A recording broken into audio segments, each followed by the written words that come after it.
दोस्तों, जर्मनी के साथ भारत ने रक्षा हथियारों को लेकर बड़ी डील की है, जिसके बाद से पाकिस्तान की बेचैनी बढ़ गई है। पाकिस्तान से अगर तनाव बढ़ेगा तो भारत इस बार जमकर कूटेगा। आपको बता दें कि भारत की एक प्रमुख रक्षा और एरोस्पेस कंपनी ने भारतीय सेना को हाई क्वालिटी हथियारों की आपूर्ति के लिए फ्रांसीसी और जर्मन रक्षा समूह के साथ एक समझौते पर दस्तखत किए हैं।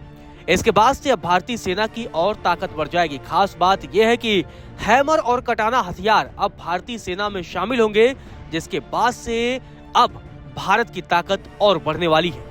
आपको बता दें कि भारत में रक्षा सार्वजनिक क्षेत्र के एक प्रमुख उपक्रम और एक फ्रांसीसी कंपनी के बीच ये बड़ा समझौता हुआ है और दोनों पक्षों ने भारत में सटीक लक्ष्य भेदी हथियार प्रणाली यानी हैमर यानी कि highly agile modular munition extended range के उत्पादन के लिए एक संयुक्त उद्यम सहयोग समझौते पर दस्तखत किए हैं। रक्षा मंत्रालय की तरफ से इस बाबत जानकारी दी गई है और बयान में बताया गया है कि हैमर एक ऐसा हथियार है जिसे युद्ध में प्रभावी साबित किया जा चुका है। यह बहुत ही सटीक निशाना लगाता है और अलग अलग प्रकार के विमानों पर भी इस्तेमाल किया जाने में यह सक्षम है।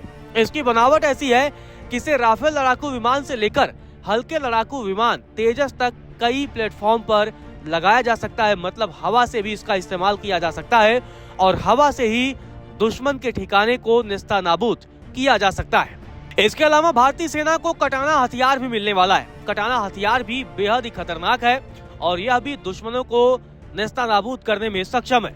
आपको बता दें, कटाना एक 155 मिलीमीटर का सटीक निशाना लगाने वाला हथियार है, जिसे हाई क्वालिटी और विस्तारित रेंज प्रदान करने के लिए डिजाइन किया गया है।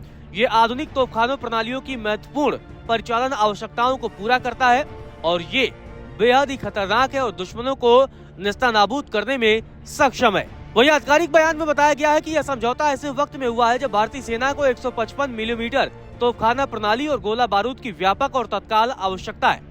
इस समझौते पर आपको बता दें कि 20 नवंबर को पेरिस में मिलीपोल प्रदर्शनी में हस्ताक्षर किए गए थे और बयान में बताया गया है कि कटाना के उत्पादन में कटाना बैलिस्टिक रेंज, विस्तारित रेंज और लेजर सीकर गोला बारूद के साथ हाई क्वालिटी की HP भी शामिल है। आपको बता दें कि यह समझौता दिल्ली में रक्षा उत्पादन सचिव संजीव कुमार और सफरान के CEO ओलिवियर एंड्रिज की मौजूदगी में हुआ है। यह समझौता 11 फरवरी 2025 को एरो इंडिया के दौरान BEL और ACD के बीच औपचारिक समझौता ज्ञापन में व्यक्त इरादों को औपचारिक रूप देता है। मतलब भारतीय सेना में 2 नए और खतरनाक हथियार शामिल होने वाले हैं, जिसके बाद से अब पाकिस्तान की बेचैनी बढ़ने वाली है। आपको बता दें कि ऑपरेशन सिंदूर के दौरान भी भारतीय सेना ने पाकिस्तान को जमकर निशाना बनाया था और पाकिस्तान में आतंकी ठिकानों को ध्वस्त कर दिया था। और ऐसे में अब ये कटाना और हैमर हथियार भारतीय सेना में शामिल होने के साथ ही भारतीय सेना की ताकत बढ़ाएंगे और पाकिस्तान की टेंशन बढ़ाएंगे।